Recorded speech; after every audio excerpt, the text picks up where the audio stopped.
हर मुल्क में एक गोदाम होता है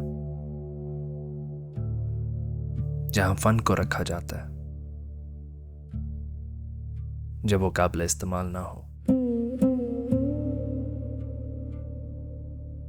उनके गीतों पर गर्द जम जाती है, उनके चेहरे प्रोडक्ट बन जाते हैं। पहले उनका दर्द का वजन किया जाता है, फिर बोलने की इजाजत मिलती है। मगर फन कोई पुतला नहीं होता, वो किसी मौके से जिंदा भी नहीं होता, वो जिंदा रहता है। जब वो हंसते हैं कोई गिन रहा होता है, हम फिल्म लेकर जाते हैं, वो तराजू निकाल लेते हैं। लेकिन आज रात उस भूले हुए गोदाम से एक फनकार जागता है, इजाजत लेने के लिए नहीं, आजादी हासिल करने के लिए।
दरवाजा खोल, दरवाजा खोल।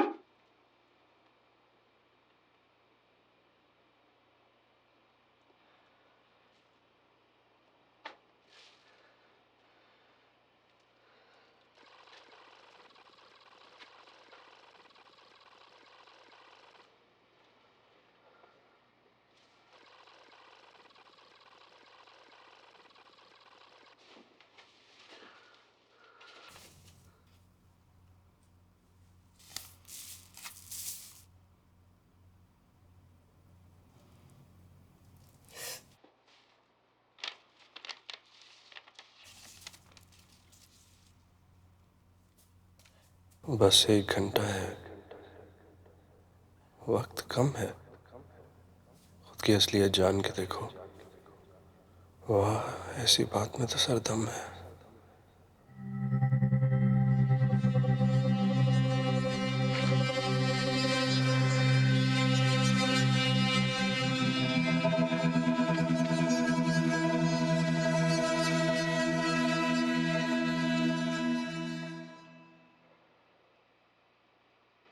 बाहर निकालो मुझे।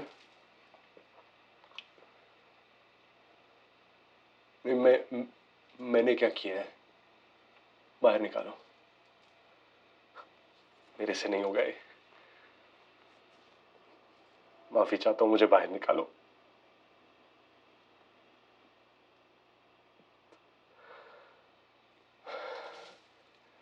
नहीं, क्या वजह है कि मैं अंदर हूं? या तो गलती बताओ। गलती भी नहीं बतानी, चुप करके बैठ के देखते रहना।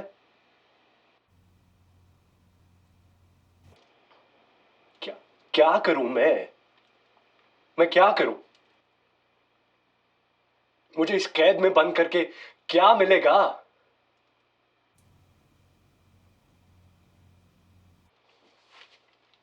बाहर निकालो मुझे अभी।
हेलो।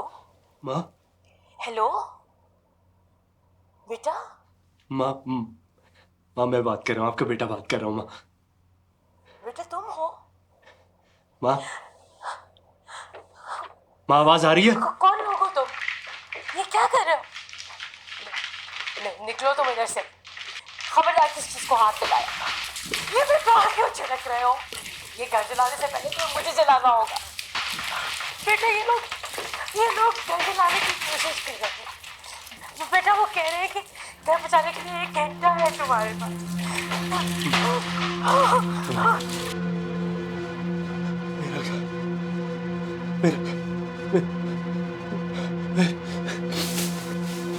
मेरा घर नहीं जला सकते तुम।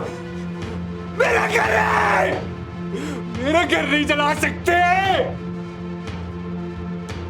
सुनो मुझे, मेरा घर नहीं जला सकते तुम। क्या किया है मैंने? क्या किया है मैंने? क्या किया है मैंने?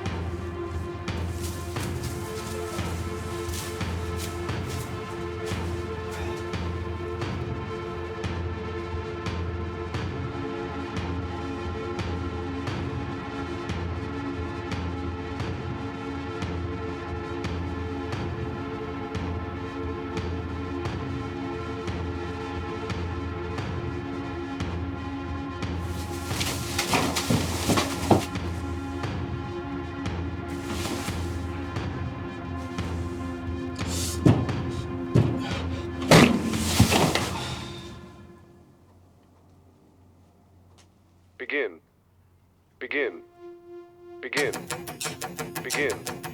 Begin.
कैसे समझाऊं कि जब एक औरत की इज्जत लूटी जाती है तो सिर्फ उसका जिस्म ही नहीं, उसकी रूह भी जख्मी होती है। जख्मों की आवाज़ कैसी होगी?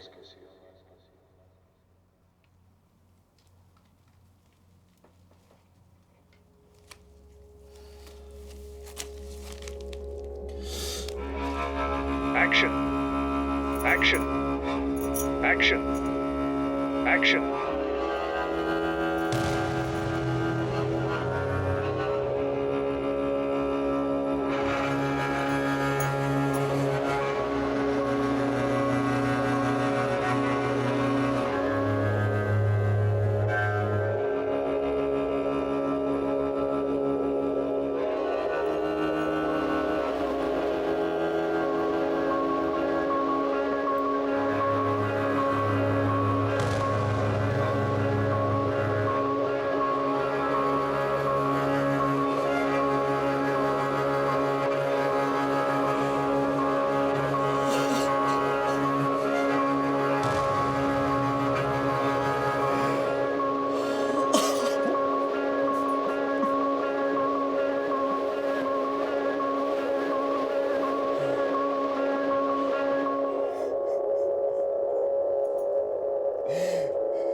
नहीं देखो,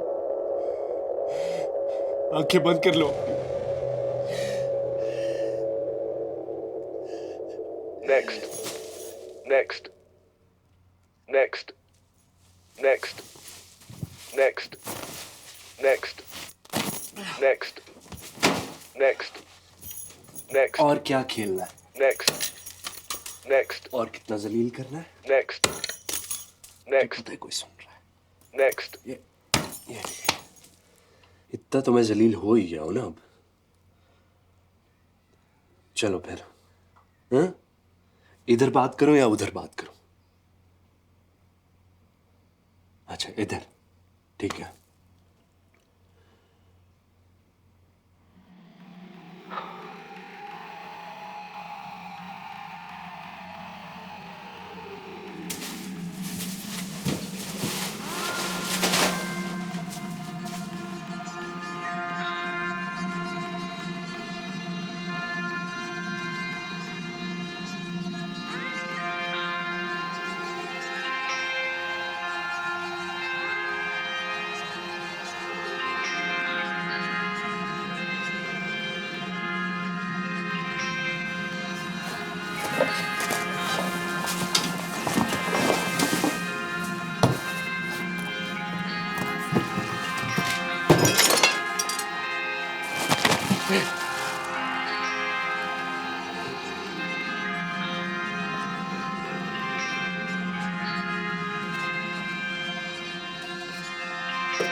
खुद को गिरवी रख के भी लगता है कि कमाया कुछ नहीं। जितना किया कर्ज उतना ही बढ़ता गया।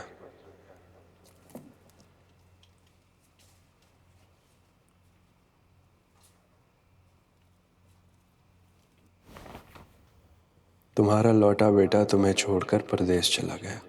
Action. Action. Action.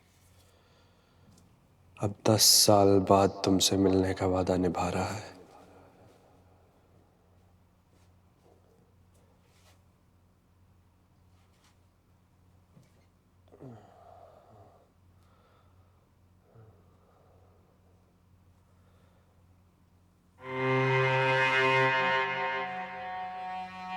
बेटा,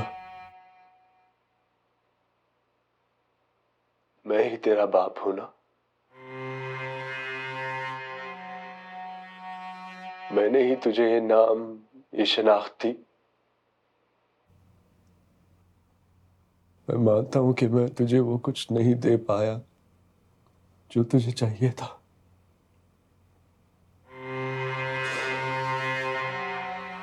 लूटा गया, धोखे खाए। मेरे पास तुझे देने के लिए कुछ बचा ही नहीं। मैं यही सोचता था कि तू मेरे साथ रहता, तू जुनैद से जॉन बेशक बन जा।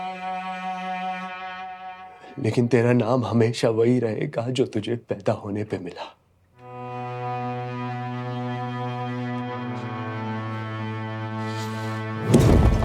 मेरा नाम,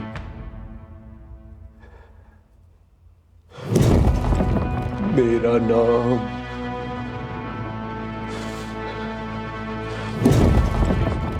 मेरा नाम।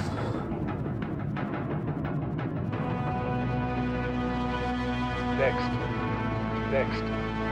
Next. Next. Next. Next. Next.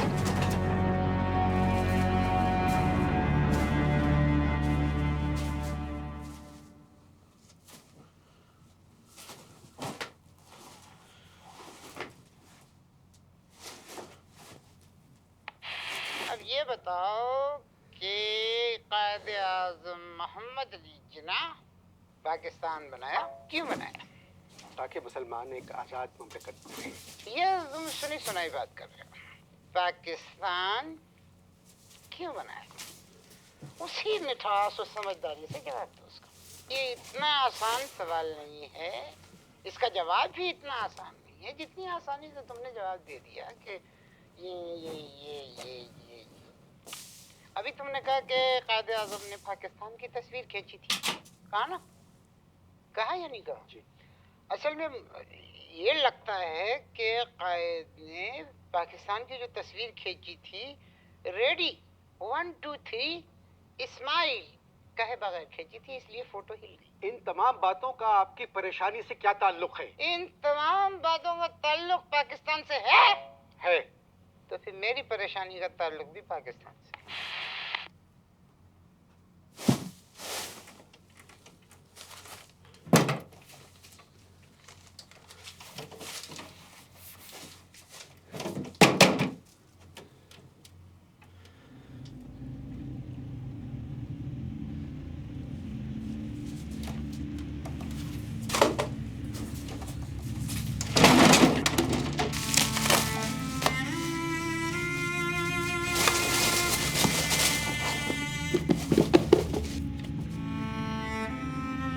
तुम्हारे सवालात और मेरे जवाब।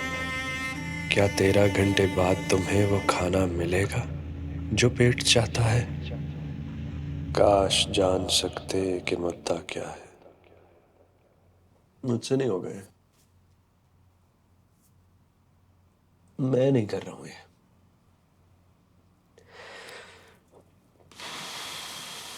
Next.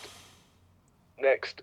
क्या? बस कर दो, बस कर दो, Next. बस। Next. मैं नहीं Next. Next. Next. Action. Action. Action. Action. Action. Action. Action.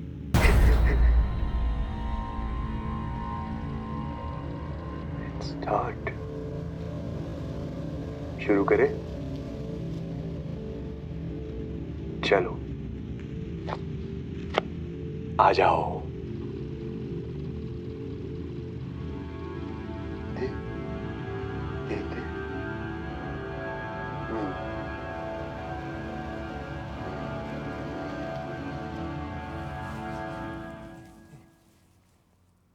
है, किताबें चाहिए? नहीं चाहिए? ठीक। सर भूख लग रही है सर, कुछ खाने को देते? कुछ भी। बोर हो रही है? गाना सुनाओ? हाँ? गाना गाना सुनाते हैं आपको। काश कोई मुझको समझाता, मेरी समझ में कुछ नहीं आता, मेरी समझ में कुछ नहीं आता।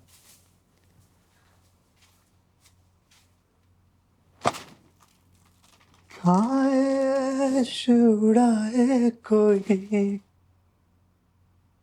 मांग मांगे भीख न पाए कोई, खाए ऐश उड़ाए कोई, मांगे भीख न पाए कोई, तेरी क्या मर्जी है दाता, मेरी समझ में कुछ नहीं आता, मेरी समझ में कुछ नहीं आता, काश कोई मुझको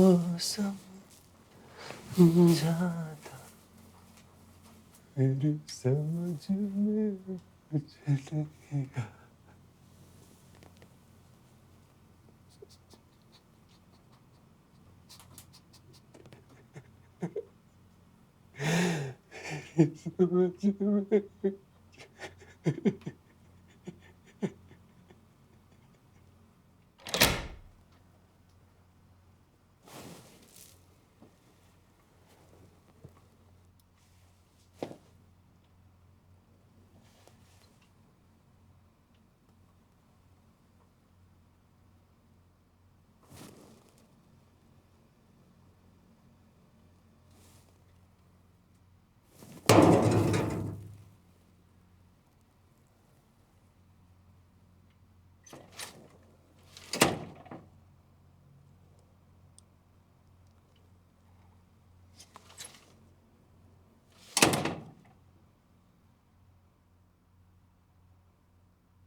ज़ाहिर अस्सलामुअलैकुम। पाकिस्तान ब्रॉडकास्टिंग सर्विस 13 और 14 अगस्त सन 47 ईस्वी की दरमियानी रात 12 बजे तुलूए सुबह आज़ादी।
मेरा घर, मेरी माँ। You could have screamed a little louder.